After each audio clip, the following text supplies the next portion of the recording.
Fra Høyre vil vi ikke bruke veldig mye tid på å behandle selve den økonomiske delen i reindriftsmeldingen. Avtalen for så vidt grei nok, og vi støtter opp om den sånn som den ligger.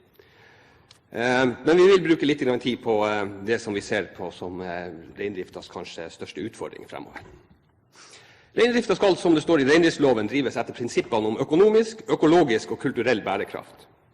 Dette er ikke noen enkel målformulering for en liten næring, og fører på mange måter til at næringen blir presset både utenifra og innenifra. Som redegjort for i reindriftsavtalen, så sliter store deler av næringen med å bli økonomisk bærekraftig. Det er mange heltidsansatte, der er mange deltidsansatte, munner å mette, og dette gjør at næringens økonomi er uoversiktlig, men på de fleste områdene ikke tilfredsstillende. Reindrifta, som mange andre næringer, trenger økonomiske og organisatoriske muskler for å takle endringer. Verden snurrer fort, og tilpasninger er alltid nødvendig for å takle nye forhold.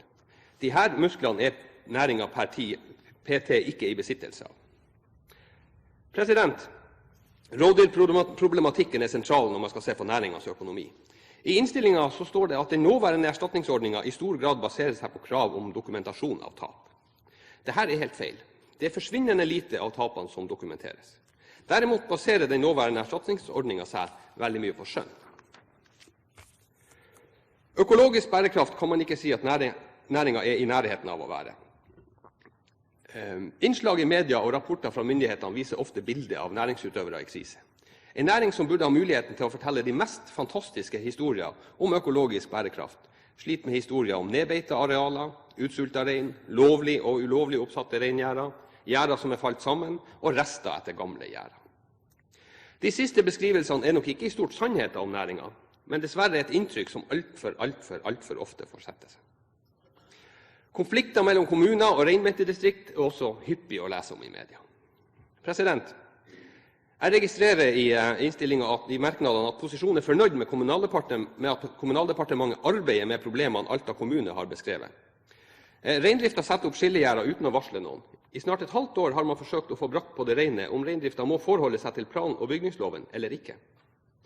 For meg står det soleklart at dette er problemstillinger departementet må ta på alvor, og jeg ser ingen grunn til at man skal si seg fornøyd med tingenes tilstand. At man ikke på et halvt år er i stand til å si hvem som omfattes av plan- og bygningsloven, er rett og slett en skandale. Dette bygger opp om bildet av en forvaltning og en næring i utakt med omgivelsene. Den politiske ledelsen i departementet er her med på å forsterke problemene, heller enn løse dem. Kulturell bærekraft innebærer at det samiske skal prege næringen. Dette kan ofte bli et tveegget sverd. En næring som er avhengig av strukturelle tiltak for å oppnå de økonomiske kravene som stilles, kan ikke samtidig plasseres i fortida under dekke av å ivareta ansvaret for den kulturelle bærekraft. De uoversiktlige tilstandene i forhold til antall rein og antall eiere er eksempler på at kulturell bærekraft kan tvinge næringen i kne. Jeg er vel kjent med at det også finnes eksempler på reindriftsutøvere som driver meget godt. Det er mange utøvere og mange distrikt som produserer store kvanta reinkjøtt av førsteklasses kvalitet. Deres driftsform er bærekraftig, både hva gjelder økonomi, økologi og i forhold til å ivareta den samiske kultur. Bildet er derfor ikke helt sort. Samtidig er det viktig å peke på at også disse utøverne sin næringsvirksomhet lider når hverdagen preges av konflikt og negativ omtale. Det er på denne bakgrunnen Høyre sammen med Frp og KrF fremmer forslag om en egen stortingsmelding om reindrifta. Posisjonen sier seg fornøyd med at dette skal behandles i en varslet landbruksmelding. Dette er etter vår mening ikke tilstrekkelig. Reindrifta er for Norge en så viktig næring at den ikke fortjener å drukne i en landbruksmelding.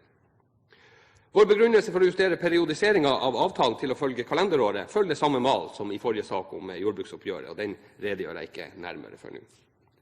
Da regner jeg med at jeg får tatt opp de to forslagene fra Høyre.